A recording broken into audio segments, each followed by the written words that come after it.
This is kind of a video that I've been wanting to make for quite some time, but I've been putting together some information to kind of make sure that I support what I'm about to say with some actual substance in all of that. So this is not a shot at Christopher Dring or the Game Business article that he had talking about third-party support or the sales on the Nintendo Switch 2, but I kind of wanted to give a follow-up because all of those articles and all of the stuff that I saw afterward was kind of like a big lie when it comes to third-party games are all flopping or not selling well on the Nintendo Switch 2. I don't think that's the case at all, and I think that now as we go along, because that was pretty much only 2 weeks after the system launched. So a 2-week audit on third-party game sales is actually crazy work overall, but hey, it is what it is, right? Nintendo Switch 2 is going to have all sorts of clickbait and all sorts of articles being written regardless. So I looked at the Nintendo Switch 2 third-party game sales. I actually reached out to some publishers as well to see if anyone would speak with me, and I got a few interesting responses when it comes down to it. But I want to first go over, let's just talk about the Nintendo Switch 2 when it comes to third-party game sales from what we can actually see.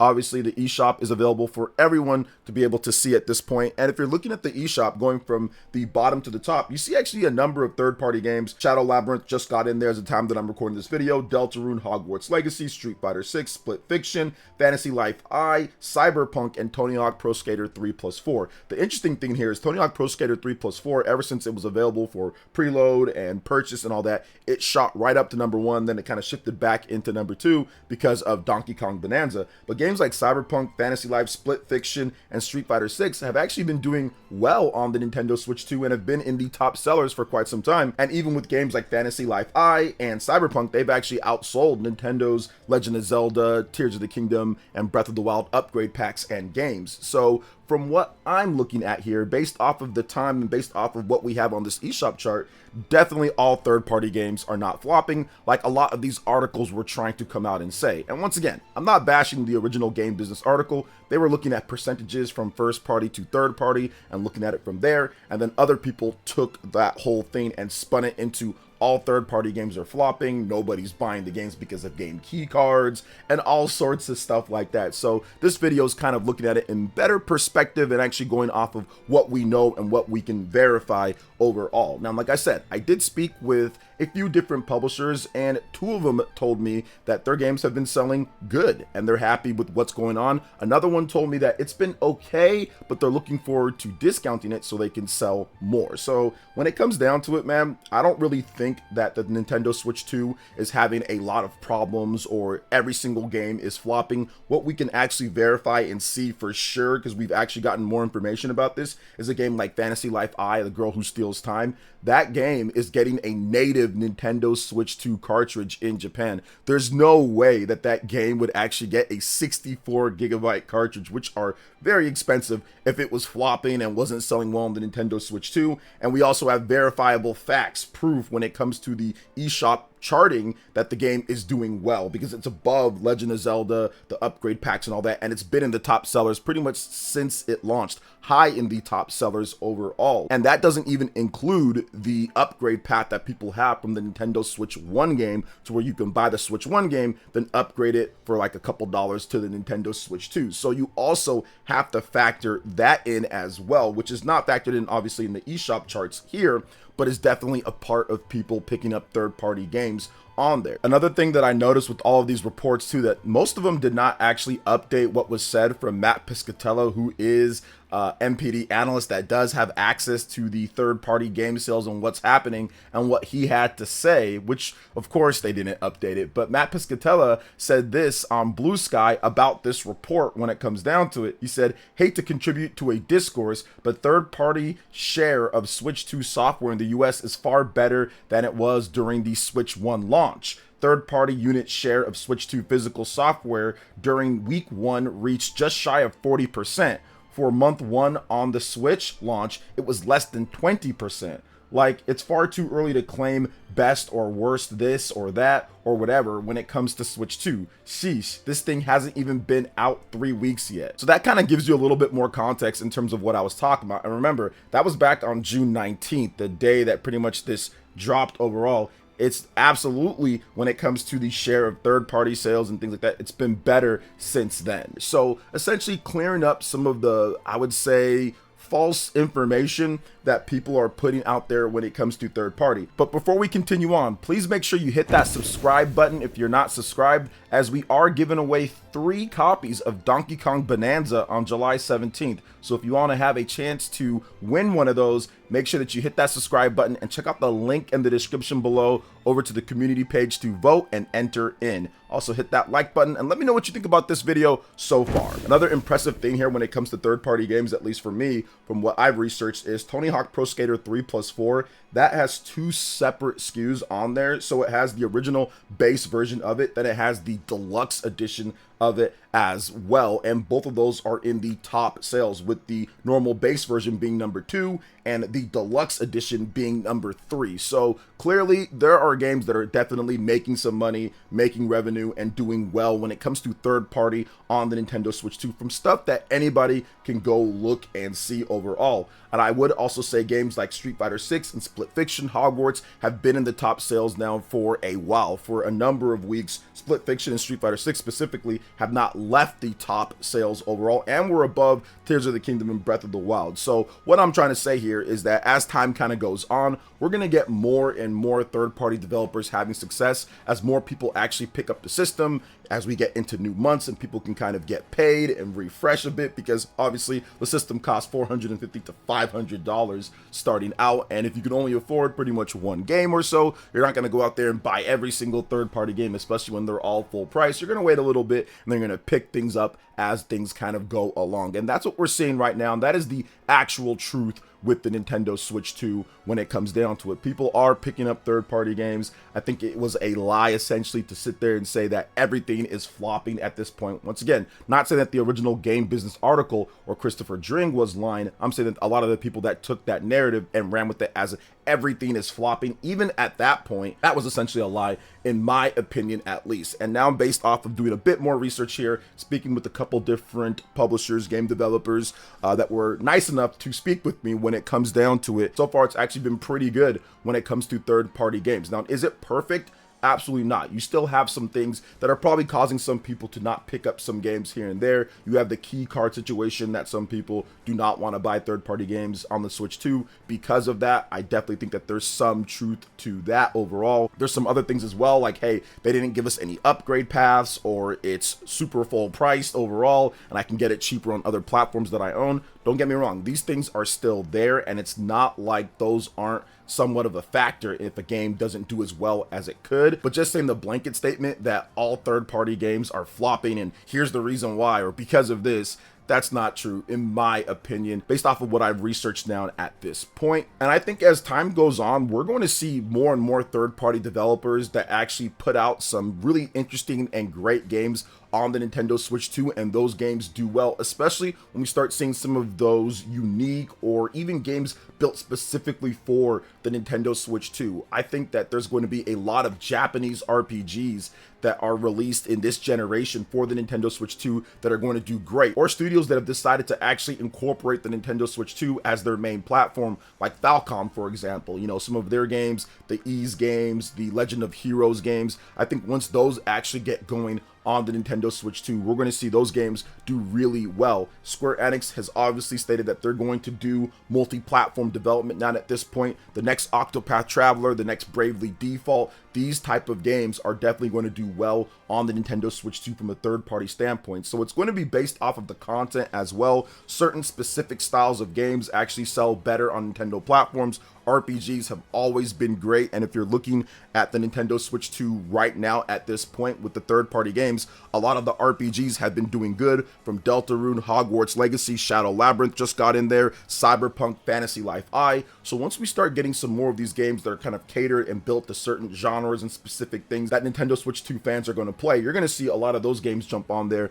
as well. But there's definitely going to be a variety of different styles of games and everything, and I think once things kind of level out a bit, when it comes to the Nintendo Switch 2, with more people picking up the system, like I stated before, and actually getting more of these games and unique titles built for the system, or multi-platform titles when it comes out all day and date, all at the same time, I think that's going to dramatically help as well. But as far as all the games or every single game flopping and things like that, that's just not necessarily something that is happening overall based off of my estimations and based off of what we can actually see. And I think that's the important thing. It's not just me making up something and saying, okay, well, this is what I think is happening. It's actually stuff that we can see and we can kind of gauge and say, okay, it's above this, or it's right here, or this has been in the top charts for quite some time, or this is how it's working with this. So that's what I'm seeing so far. Another thing that I noticed too is that a lot of the best games, when it comes to the ones that people actually wanted to play, best reviewed games, those games are actually in the top of the charts. And it's been like that even since that Game Business article. Stuff like Split Fiction, in addition to Cyberpunk, games like that were definitely at the top. Obviously Fantasy Life I, these were the games that people really spent their money on, whereas the games that necessarily weren't as good or didn't give good upgrade paths or necessarily were too overpriced compared to the other systems, those games never really made it into the top charts at all. Or if it was a game that people can already get on Switch 1, you know, and they can play it on there. So there was definitely some different factors, but when it came down to it, all the articles that kind of came out, I didn't really feel like that was accurate overall. And not at this point, from who I've spoken to, in addition to what we see right now, I can say that for sure that it's not accurate. And going forward, there's going to be more third-party games that do well on the platform, especially from Japanese developers out there. I think we're going to continue to see some pretty good stuff. But what do you guys think overall when it comes down to this? You can let me know in the comment section below on this, on my report when it comes to third party at this point. But let's go ahead and get into the next topic here, because there's been some buzz about Camelot Software and if they can ever resurrect or bring back Golden Sun and kind of what's happening there. Well, there was a new article that talked about this a little bit, and not necessarily Golden Sun per se, but Camelot Software working on a new game, because apparently they are in the late stages of development works. Camelot is known for making the Mario Golf and Mario Tennis sports games for Nintendo platforms. They also make Golden Sun, and we have not seen Golden Sun in a decade plus, man. It's been like almost 2 decades now going on no Golden Sun since the Nintendo DS. Heck, this character, when it comes to Isaac or when it comes to Matthew, man, we haven't even seen him as a playable character in Super Smash Brothers, just like a Sis trophy or something like that. So it's something that it seems a little bit forgotten by Nintendo. Now, we have had some NSO stuff and, you know, virtual console releases over the years and things, and that's great, but what's happening with the actual Golden Sun game? So they are in the late stages of development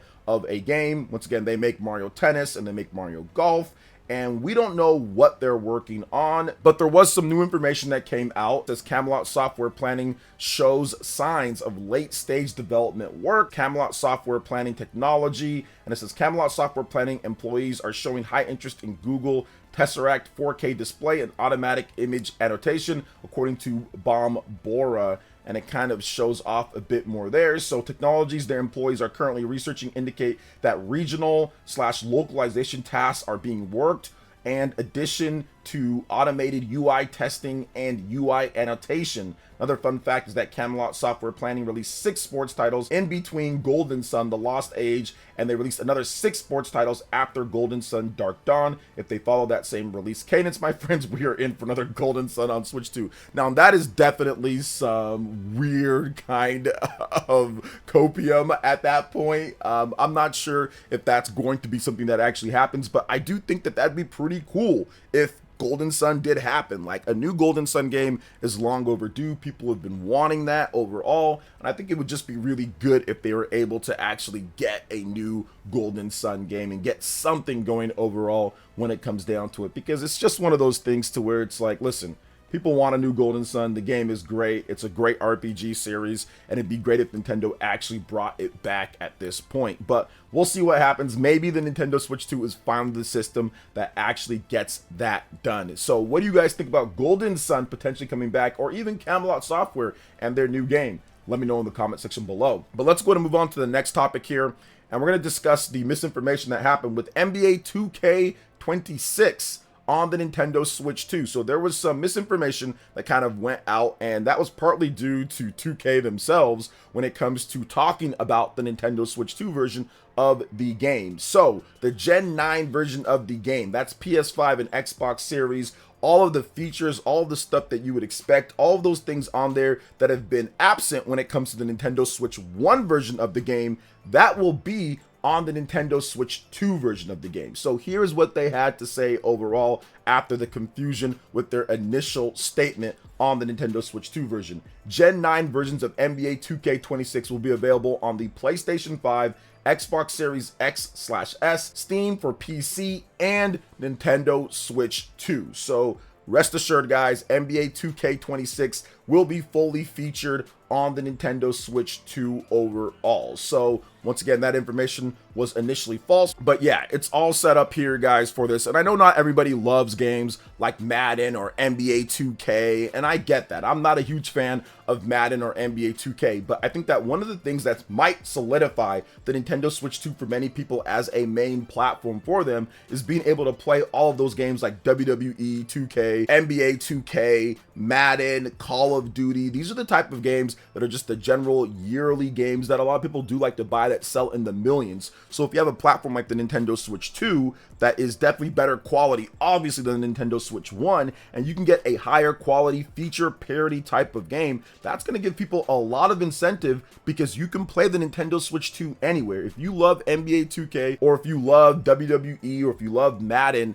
and you can take that game anywhere that you want, that becomes a huge incentive to buy the system and pick up that version. Even if you still have the PS5 version or the PC version, you can play that one at home, and then when you're somewhere else, or if you don't want to play at your TV or your monitor, you can buy that version of the game. So it becomes incredibly appealing for that style of game, especially because those are kind of time sync games, like where you have franchises or you have different things that you can do for a long amount of time, and having that portable anywhere that you want just lets you have access to that game that you love even more. So I do believe that games like NBA 2K26 being feature parity and being on point is going to help the Nintendo Switch 2 actually do a lot better, and we could see a lot better sales for games like NBA 2K26 or like Madden compared to what we saw in the past with the Nintendo Switch 1 or previous systems that Nintendo had. So I'm definitely looking forward to seeing exactly what the Switch 2 version's like and how the parity works when it comes to Xbox Series versions and PS5. But what do you guys think overall when it comes to everything that I discussed here with the games? Let me know in the comment section. All right, guys, that wraps it up for this video here. Thank you so much for watching. I do appreciate it. Please make sure you hit that like button, subscribe if you're someone new, click that notification bell, and check out my other Nintendo Switch 2 RPG content and more right here on screen. Thanks for watching, and we'll catch you guys for the next one. Peace.